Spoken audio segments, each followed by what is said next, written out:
So today I thought I'd talk a little bit about things I wish I'd known when I was going into the social work office for the first time on my placements. When I was first going into an office, I didn't really know what to expect, and there wasn't many people from a social work perspective in there. It was more of an NHS building, and I think I was overwhelmed with the amount of information you had to take on board to be effective as a social worker. And I think the first bit of advice I'd give would be just to sort of accept that you're not meant to know everything straight away.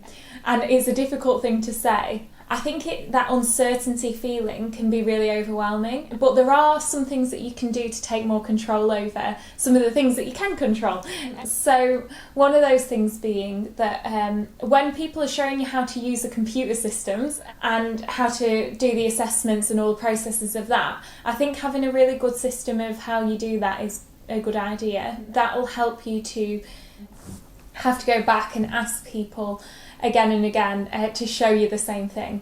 One of the things that I did was the first time I was doing an assessment and requesting things and purchasing things, I just took a screenshot myself of the different stages of doing that and wrote myself some notes, and I found that helped me to then do that straight away myself without having to ask anyone. And then another thing that you can do is, usually there's someone that works on some sort of systems team that will be able to tell you where there's some resources about how to navigate the system.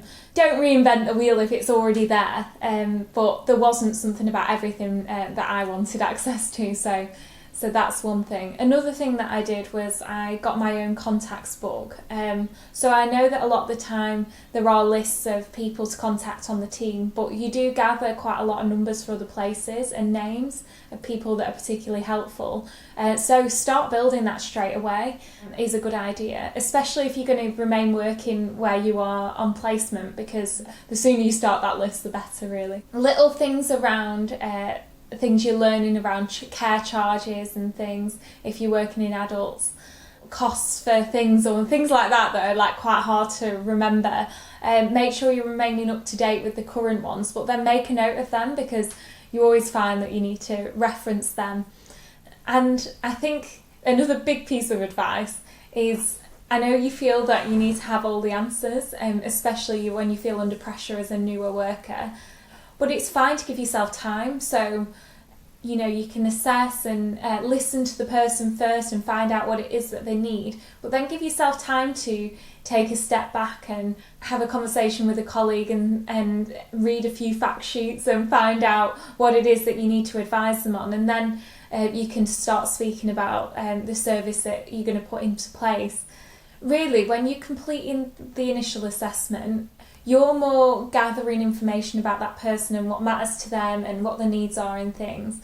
You don't necessarily need to put a care plan together just in that one conversation. You can go back to the office and maybe give them a phone call or arrange to visit again. But do think about that, because sometimes, even as an experienced social worker, myself and others, we don't always have the answers straight away, and sometimes you could say something in that moment and then you go back and reflect and realise it's not the right thing. So don't put yourself under pressure in that way. I think something that is difficult if you are a younger social worker is some of the judgments that people make around that. And one of the things that I can say is that I'm still relatively young now, but people don't often point it out, and I don't know if I look older or if it's the fact that I'm more confident. I do think that when you become more confident, people don't question you, so it's a bit of one of those cycles. Just try and think of something you can say to stand up for yourself, but don't make yourself feel bad about it, because people make comments about all sorts. So yeah, just thought I'd think of a few things today, but I'll be continuing with these tips another time. Thank you. If you enjoyed the video, please can you like and subscribe and press the bell if you'd like to be updated when I put out more videos. Thank you.